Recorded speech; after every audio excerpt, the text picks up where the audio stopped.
Hello and welcome along to another episode of this FM22 story, The Head Coach with me, Daniel. It's part 23 today and we manage our first game at our second club of the series. For those of you that don't know why we're here with Dover Athletic, I have put the last episode in the eye above. Please do check it out before you go any further, because as well as seeing the job offer and how this came about, we also meet all the staff and players that you're going to be interacting with today. However, there are also a lot of signings to get through. The transfer window is in full swing. We have got a director of football. We have got an assistant manager. We've got a head of youth development. And to be fair, while the gaps in the squad haven't all been plugged yet, the director of football has been a lot busier, a lot quicker than I expected. And at the moment, with our head of youth development trying to do some work in the youth team too, I feel like there's a bright future for Dover if we can stay in the mix till this squad is complete. So if you're looking forward to meeting all the new faces, a big transfer special and a first game at relegated Weymouth as well, a real test for our title credentials, then please do put a thumbs up on the video. Subscribe down below for daily FM22 content from two long-term stories. We're having great fun in the Hemel Hempstead save as well, a one-club story which of course started in this league. And at some point this year, we will have the Hemel Derby. If you want to catch up with any of the action you may have missed, you can find it up in the eye above. There's also non-league content from our football podcast and a Twitch channel for regular FM live streams too. But let's crack on because there is a lot to get through today. And it starts with a lot of new staff at Dover Athletic. So our chairperson, when we came in, immediately went on the prowl for a director of football. And when I saw the name, I was delighted. The attributes aren't great, but this is a man with a lot of non-league experience as a manager. Probably the sort of person who deserved the job above me to start with. Kevin Wilkin. Now in real life, Kevin Wilkin has won the FA Trophy with Brackley. He's managed Wrexham, Nuneaton famously beforehand as well. And has had a recent stint at Boston in this game too. But he is a really good experienced non-league man. He's got very good ability and potential judgment compared to Ben Williams. And I would argue he's shown it so far. But he's also got the mental side of the game. He's fairly professional, he's disciplined, he's got good people management, and he's got a Continental B licence from his coaching too. So Kevin Wilkin is basically the perfect man to have here. Not the best negotiator, which might slow things down a touch, but I think we could have done a lot worse. I'm really happy to have him here with us, and I don't know why he's not managing the club above us, but I'm not going to complain. The other one that came in, of course, our director of football in charge of the rest of them, was Freddie Hyatt. He was actually the fourth choice for assistant manager. Lots of former players popping about, but they all rejected for other clubs. Harry Buteman was one I can remember off the top of my head, but there were a few more. And although he's not the best assistant manager in the world, again, he's got a really good personality, and he's a decent coach too. Technically, works well with youngsters, and not bad going forward, where I'm a bit more cautious and solid defensively. Might be quite a nice little balance between the two of us. Has worked at St Albans as an assistant, has worked at Hampton and Richmond and at Hendon as well. Got a wealth of experience in the south of England and again, good non-league coach. If we move on to actual coaches, Gareth Dean has come into the club. Pretty sure we've had him in one of our saves as a player as well. I feel like it might have been Kettering at the start of the FM20 Head Coach. An absolutely useless coach, but good mentally. And I think this is a theme. At 34, a new coach who's doing his badges, I think his attributes will increase over time. And then on to the head of youth development, which is John Johnson. Great name, big money, not the worst. Light-hearted personality, not sure how that ranks in terms of youth development, but okay judgment, very good mentally. It's the theme from Kevin Wilkins signings. Has played out in India as well as Northampton prior to that. But I've got to be honest, I'm really pleased with the staffing additions. I've been pleased with all the additions so far, without giving too much away. It's just about whether there's going to be enough, particularly on the playing side of things. Neil Corley, a head performance analyst, decent for analysing data. His tactical knowledge is good at this level too. But really pleased. Great additions from Kevin Wilkin, and fair play to Harvey Doyle, the chairperson. Kevin Wilkin is going to be an inspired signing. I can tell it already. Why he's one of the lowest earners of the staff, I'm not quite sure. Maybe that's Wilkins' poor negotiation skills. But let's move on to the transfers because there has been a lot going on at Dover Athletic. There is one deal potentially going in. There's a few that rejected us, but largely it's been a sea of ins and outs. Joshua Squires is the man I'm hoping will be joining soon. He is a very good centre mid and holding midfielder. Definitely one of the better ones in this league. Not sure whether that one will go through though. It seems like, if I remembered, there was other clubs in. Yeah, Dundee United looking, Ross County, even Dagenham in the National League for a loan. So I wouldn't say that deal is likely at this point. What we have got though, if we go to the history, is loads of deals. One disappointing out, but loads of deals as well. Are the released players showing? Let's have a look at them. So 4 players that have left the club. And you might notice the omission of 2 certain names there, which has made me very pleased, though not as pleased as I could be. Regan Daly was one of them. He was a decent player at right back. Same for Aaron Drew, who was the Indian international. We talked about Marshall Ratton as well. He was 2.5-star ability, but wanted to leave the club when we joined. And with 4 days left on his contract, that was always going to happen. And then Bezart Topoloj, who has gone to Havant and Waterlooville. Again, not too bad, but not setting the world alight by any means. Let's have a look at the transfers in and out though. I think it would be fair to say that the disappointment came with the first out. And it was one of the later deals in the window. But Seamus Coleman, that brilliant youth player we saw last time, has gone to Hull for peanuts. Couple of £1,000. I think there was a sell-on fee, but for someone who places their shots, is a good finisher, is quick, had all the attributes I like, it will be a shame to not have them in our side. But this is the beauty of a Director of Football challenge. You've got to bring players through the academy and give them game time, while your Director of Football selling the best ones. Charlie O'Keefe also left the club. He was one of those players on a pay-as-you-play deal. He was also one of only 3 centre-halves at the club at the time, so a little bit of a concern on that front. The good news is there's loads of ins. The bad news is at least 3 or 4 of these have been done by a head of youth development to benefit the youth team, rather than straight into the first team setup. The first deal, though, was for the first team setup, and it was a very good one. Lucas Ness has come in as a centre-half, 2.5-star ability, £275 a week, got massive potential, good pace, which means we can think about playing a higher line. He's no frills, he's not a ball-playing defender, he can't pass, he's got no vision, but you know what? He can tackle, mark, head, position himself, and he's 6'4". Can't ask for more than that. So a classic old-fashioned centre-half, and he'll come in and do a very good job for us. The next one to join was Dan Cowan. He was, I think, the 3rd option at right back because a couple of others rejected the club. Dan Cowan, though, is a solid, experienced player. 2.5-star ability right back and centre-half. 6'2", so even at fullback we've got someone who's physically imposing, who can jump, got a great personality, likes to get forward, good crosser of the ball as well for a non-league fullback, but very good physically. We've talked about natural fitness at this level, good tackler, decent positioning, and determined as well. I am really pleased with that signing because it seems Kevin Wilkin is a bit too much like me. He likes to focus on characters, personalities being more important to gather momentum than ability at this level. Well, let's be honest, everyone's separated by next to nothing. But a very experienced pro has played for Eastleigh in the National League last season and done pretty decently, so we know that 2.5-star ability in our squad is not a bad standard if that's a National League footballer. Ben Friel was the 3rd to join the club on loan from TNS, so we're helping Kevin Druids out even while we're here.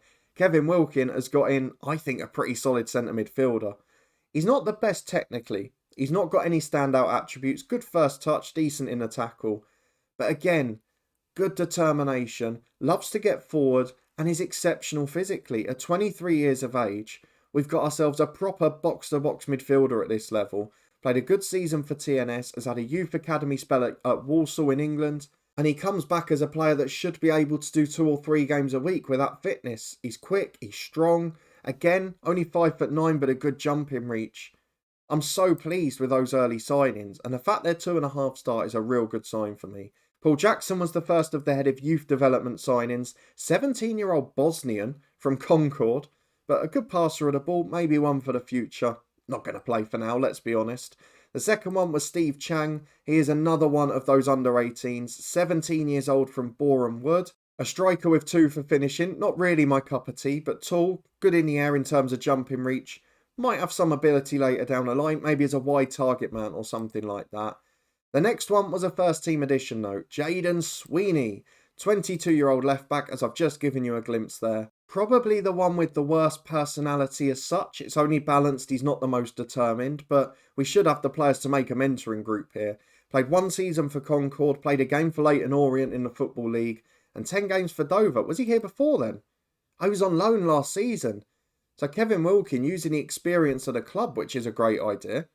I really like that. So well done to him. A player that's familiar with the squad, player that's played for this club before. How did he do? 6.9, very solid.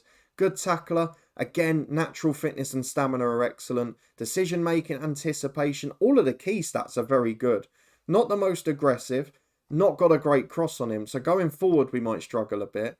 But a proper fullback and a good footballer to add to the club will surely do a job at left back for us. So what that meant with Forbes, who was tied down already, is we'd completed a decent back four at this level. We already had a good keeper, or two decent keepers, and we got in a good centre mid. Could we add any more attacking quality? What has come in since? Well, the truth of the matter is not a lot. We've got Renane Bourne, who is from Chelmsford, is 17 years of age. I do like, though, that we've got a head of youth development trying to steal youngsters from other clubs. I do really like that idea, albeit they're not doing it that well at the moment. It is nice to see those sort of transfers happening. Very good mentally and with positioning though, so there is potential for Bourne. The next one is Hayden Beanie from Oxford City, 16 years of age. Bigger potential but not as much current ability. Woeful technically, but not too bad everywhere else, so we'll see how he develops. And then Luke Collins from Havant and Waterlooville, 16 years of age, attacking midfielder. Again, got good technique, decent finisher, but not a passer of the ball. Maybe a shadow striker moving forward. Someone who might be able to train up front. Got great teamwork and vision.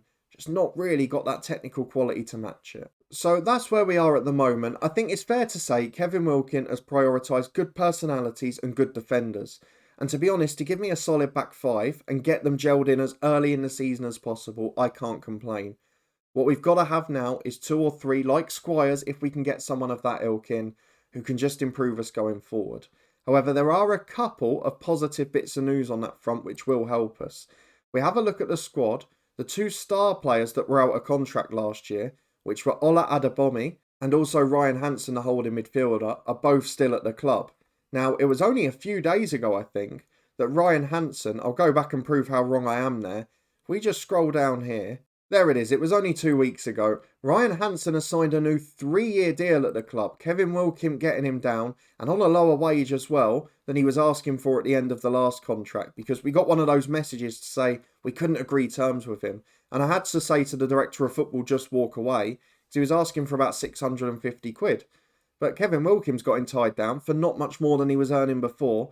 And he's a great player in that holding role, or even at centre-half. So Ryan Hansen stays on a new contract. Unfortunately, Ola Adebomi has not signed a deal. Having said that, he's also not left the club, so our star striker is here for the start of the season. It's a good job because there are literally no other options in this squad. We're a little bit down to the bare bones. We've promoted a couple of the youth players who will play in future matches. But for today, look, we've got a team that all of the starters are 2.5 star ability. We've got a few standout stars. We've still got Kadura on the right. Tranmere did come in for him, but there was one offer rejected. I think Lincoln had one rejected too. So we are in a position where there are good footballers here, people who can make a difference. And despite not having the depth or the signings going forward, our front three are still the best 3 players at the club. Add to that Ryan Hansen and now a string of solid defensive players added by the director of football. You could argue we're in a position to try and challenge for the title, which is exactly what we need to do. If we have a look at the season preview, how have all of those changes, all of those transfers affected our expectations with the media? Let's have a look. It is. Now we're expected to finish second. Maidenhead have dropped. They must have lost a few players. Wealdstone expected third. Maidstone still the title favourites. And today's opponents, Weymouth, expected to be in the top 5. It is one of the toughest away days of the season. It's one of the hardest games of the season. And it's what we've got to start off with. We also play Hampton and Richmond next, who have got the star player in the league. We did apply for that job as well, because Jake Gray, a former Luton man, former Yeovil player in the Football League, very good pro in a decent squad. However, after that shocking start, we have got a little spell. I think it's in September or October. It's October, where I really think we can win some games. But what we're going to do is play Weymouth here. The next episode will definitely be title favourites Maidstone and the Hemel Hempstead derby. But let's go and get into this first game of the season and see the lineup we've picked for our new look side and our new club for our first game. Well, I know it's a risk here given the fact that we've got quite a thin squad at the moment, but my aim in terms of play is to be the most dynamic, high-pressing, high-octane side in non-league football. I feel largely defensively and in centre midfield we've got the players to do that. If we can add 2 or 3 to the squad so we've got at least one good sub in each position, I think long term it could make us stand out from the rest. We've got flying wingers and an electric quick striker up top. We've got brilliant players down the right hand side going forward. We've got the benefit of an anchor man, so we can tuck in almost like a back three when we're attacking. With the fullbacks that are at the club, the official back three is definitely off limits. So we've gone positive. I'm trying now, because there's been updates to the game, to see if the low crosses work again. If not, we'll go back to whipped. I'm going to turn off the pass into space actually, but everything else is going to be on. So we're going to focus the play out wide. We're going to run at the defence a bit more. We're going to distribute it quickly. We're going to get it wide. We're going to counter press and push further up. We're going to have a high defensive line. We're going to press their keeper, and we always stay on our feet. But this is the 11 for the opening game of the season. And the new assistant manager basically agrees with the goalkeeper rating. So whatever I'm seeing isn't there. And the only thing that's really tempted me to stick with Matthew Hall is very consistent performer. So as long as that's consistently good, I'm not going to complain. We've got him working on his reflexes, but he's between the sticks to start the season. Cowan and Sweeney, the new fullbacks. Forbes joined by new signing Lucas Ness at centre-half. Hanson with his big new deal in a holding role. Friel, the box-to-box midfielder, joined by TJ Bramble, the international, in the middle. Basically, it's between him and Zach Smith, who is a better footballer, but he's on non-contract terms. He's maybe not the most defensively able, and that's kind of my thought, is maybe Bramble away from home, Smith at home, or hopefully Squires to join and both of them on the bench. That would be ideal. Kadua, Everett and Ola Adebayomi are definitely the front three, and if we can get anywhere near the best out of them soon, we're going to have one hell of a season. We've got a tall side, we've got a dynamic side, and we've got a decent side too. Let's see if they can deliver on the first day of the season away at title challengers Weymouth. And here is the Weymouth team, led by Linnell John Lewis, a very good target man and a good forward for Grimsby in his day. How many familiar names are in that team? Not many. Not many, in fairness, so maybe it's an opportunity for us. Are they as strong as they once were? We don't know. What we've basically done in pre-season is put all of our energy and work into tactics, into set pieces and into fitness. So we are not going to have the best open play passages to start the season. That's going to take time. But what I hope is that we can take advantage of good positions out wide from free kicks and corners and maybe be solid in terms of our shape. As we pick the ball up very early on with Sweeney, coming inside from left back, he finds the ball out wide to Everett. We are making a couple of tactical tweaks early on because I've noticed a few things that aren't quite right. As we get the ball from Sweeney to Friel, it's just things like adding where to cross more often for the wide players, little bits like that. As Ness into Hanson, we're playing some nice stuff here. Through from Bramble to Olo Adebayomi. And his shot's wide from 25 yards. A good start from Dover Athletic. We look good on the road, we look solid. And we're pushing them back, which is exactly what we wanted at this stage. What we've got to do is try and take advantage and become ruthless in front of goal. That might take a little bit longer, but so far we're restricting them to next to nothing. As with 10 minutes to half time, for the first time we're seeing a set piece. It's an Everett corner. We've got a very tall side. Can we take advantage? Up to Ness. Onto the roof of the net. Oh, he's 6'4", that new right centre half. But he couldn't quite impose himself. When you look at that back four, in fairness, you've got 6'2", 6'4", 6'1". You've got a 5'10" left back staying back, but then a 6-foot anchor man, 6'1" in centre mid in Bramble, 6'2" in the striker, even 6 foot from Kadora on the right wing. It's mad, really, as Drury gets in down the right. After all our work, don't go and concede now. Oh, it's their first effort of the match. It's their first effort. And is the same going to happen again? One shot, one on target for Weymouth. And we've wasted chances. It is becoming a pattern. And it's becoming infuriating. Let's point the finger. Let's ask for more. We know we're going to have these moments early on with Dover, but we're playing against one of the title rivals, and given the fact we've got to win the league, we can't have a poor start. We can't waste chances on the opening day.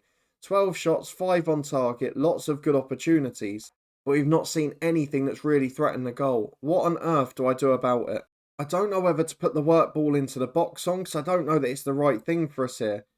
But I don't think we can afford to keep having 15 shots, 6-7 on target and not scoring.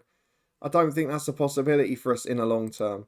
I'm going to make a sub in midfield because Friel's got a booking. So Zach Smith will be on for him.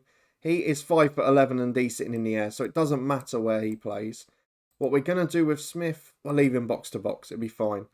Up front, I would like to make a change, but is Bibbo going to be good enough at 16? Only one way to find out, isn't there? He's going to be an advanced forward there. And then at right back, Cowan struggled. Centre half, Ness hasn't been great. But I'm going to leave it because I don't feel they improved the side. So 22 minutes to go. Let's encourage the lads because do you know what? They've put in a great display. We've conceded the only shot on target against. And if we play like this every game, we're going to be right up there. What we've got to do very quickly is find a way to score goals. As it's a free kick to Weymouth 20 yards out. Don't get a second. That would just be cruel. Kenko, it's going to go in the top corner, isn't it? It's all geared up for it. 25 yards out. 5 minutes left. We're chasing the game. And what a save that is from Hall. Not the best reflexes attribute, but I tell you what, it's a pretty good stop, isn't it? As Sweeney throws in from the left to Everett, to Hansen. Can we nick an equaliser? No, we give it away. There's those little passages from open play where we're not quite going to be the finished article just yet. Seddon gets it into midfield for Kenko. Back to Seddon again. Into Spong. To Kenko. To Gurman. Through ball. Hale gets there. It's poor from Cowan, the right back. And it's another great save from Hall. And if anything, in the last 10 minutes, we've just fallen away a little physically.